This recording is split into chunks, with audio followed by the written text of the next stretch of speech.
those who have swords and know how to use them, but choose to keep them sheathed, will inherit the earth.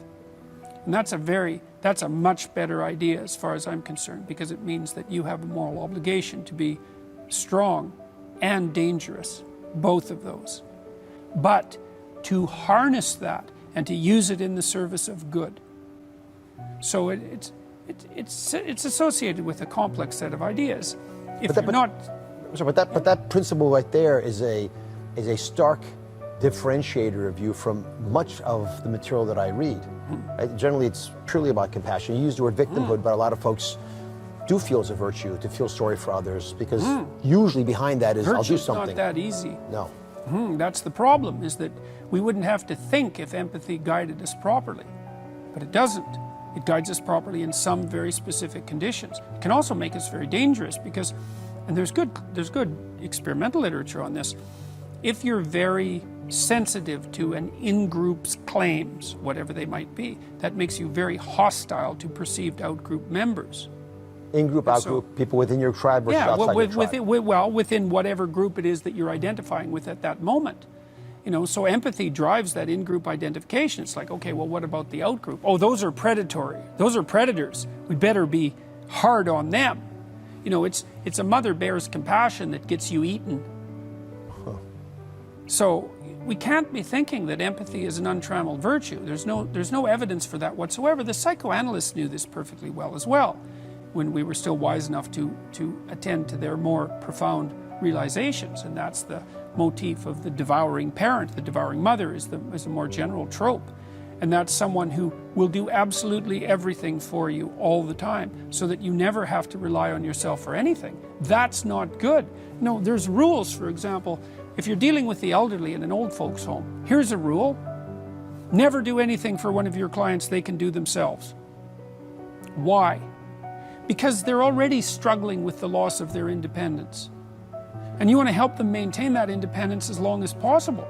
And that might mean sitting by while someone struggles to do up their buttons, for example. When you can, and this is the same if you're maybe helping your 3-year-old dress themselves. It's like, yeah, you can put on the buttons a lot faster. Let me help you with that. It's like, no, you struggle with that.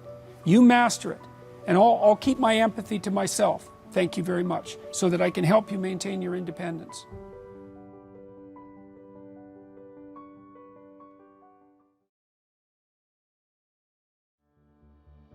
Every single person who sets out to put themselves together ethically is a net positive to everyone around them. There's no downside to that. You know, and my book has been criticized by people who've read it very poorly, especially chapter 1, when I talk about hierarchies, that I'm somehow supporting the idea that power in a hierarchy is the right way to be. And there's absolutely nothing in what I've written that suggests that at all. Like, I'm suggesting that human hierarchies are very complex, and that the way that you win in a human hierarchy is by being competent and reciprocal. And so, I mean, for example, even if you're selfish, let's say, you got to think very carefully about what that would mean if you were selfish and awake, because you have to work to take care of yourself and what you want, say, in this moment. But then there's you tomorrow, and there's you next week, and there's you next month, and next year, and 10 years from now, and when you're old. So because you're self-conscious and because you're aware of the future, you're actually a community unto yourself. And if you're selfish and impulsive, all that means is that you're serving the person you are right now, you know, in that impulsive way, but not the person you're going to be. And so that's not a good grounds for any sort of ethical behavior.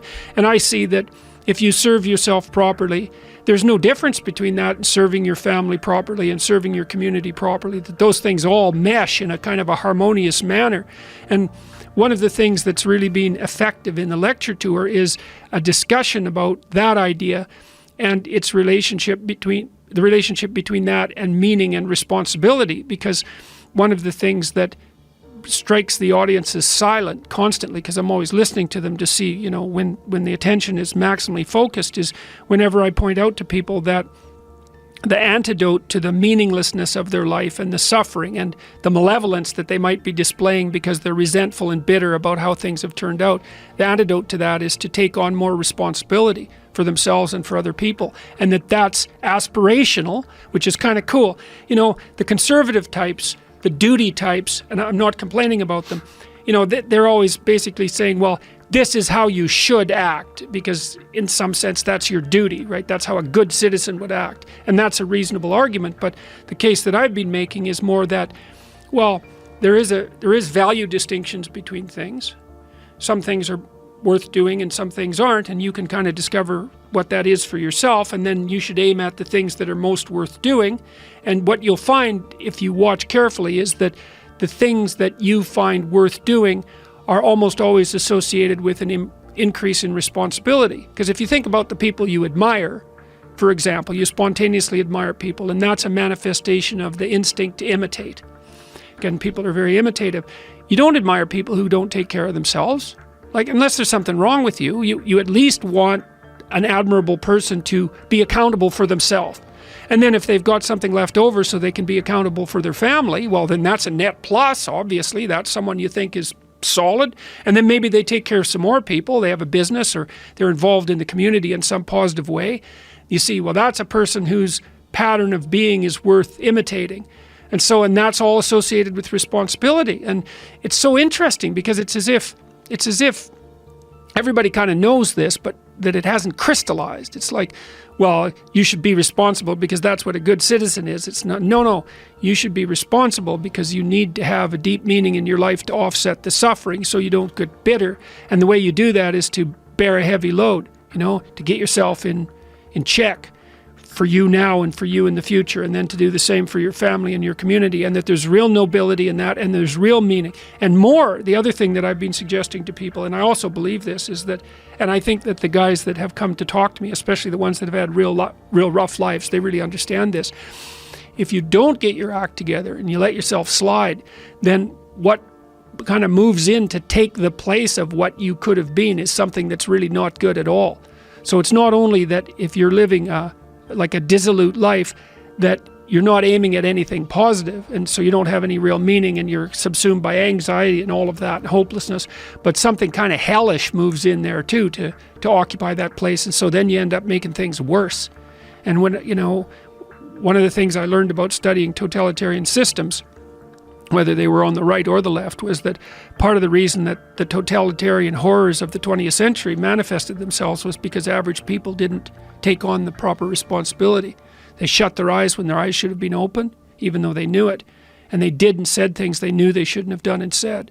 And that was what supported those horrible systems. So, if you don't get your act together, then you leave a little space for hell.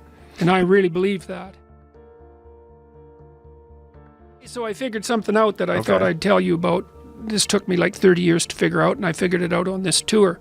So there's this old idea, that you have to rescue your father from the belly of the whale, right? From some monster that's deep in the abyss. You see that in Pinocchio, for example, but it's a very common idea.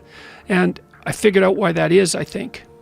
So imagine that we already know from a clinical perspective that, if you set out a path towards a goal, which you want to do because you need a goal and you need a path, because that provides you with positive emotion, right? So you set up something as valuable, so that implies a hierarchy. You set up something as valuable.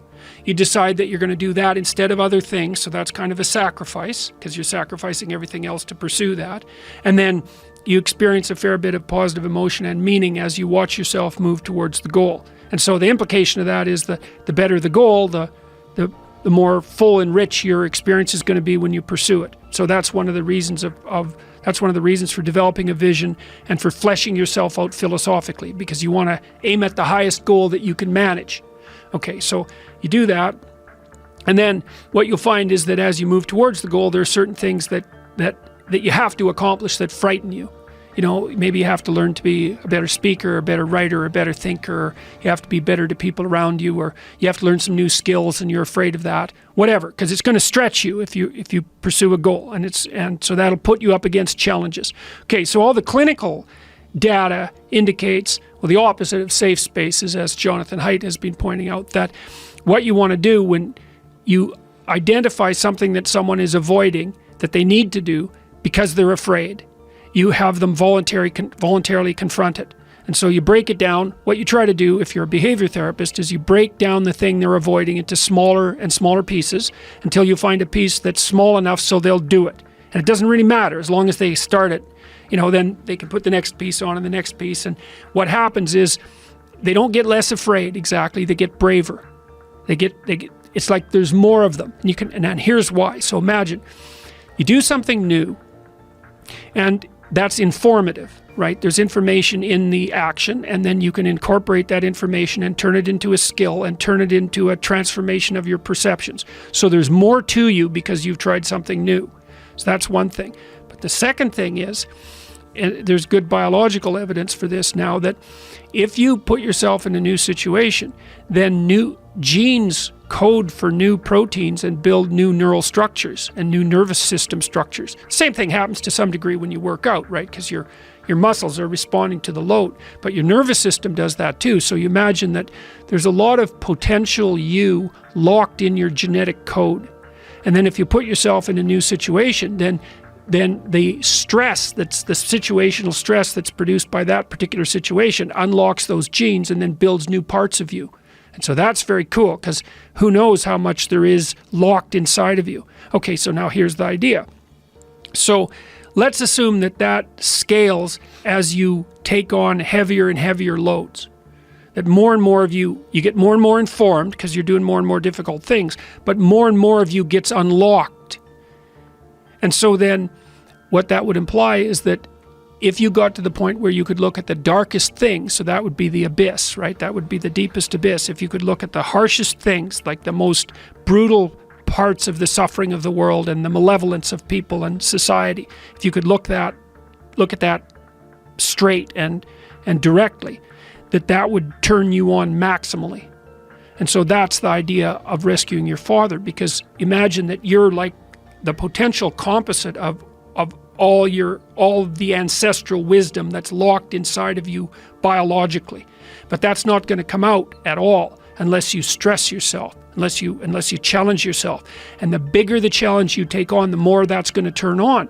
And so that as you take on a broader and broader range of challenges and you push yourself harder, then more and more of what you could be turns on, and that's equivalent to transforming yourself into the ancestral father. Because you're like what would you call it? You're the consequence of all these living beings that have come before you. And that's all part of your biological potentiality. And then if you can push yourself, then all of that clicks on, and that turns you into who you could be. That's the re-representation of that positive ancestral father. So that's why you rescue your father from the belly of the beast.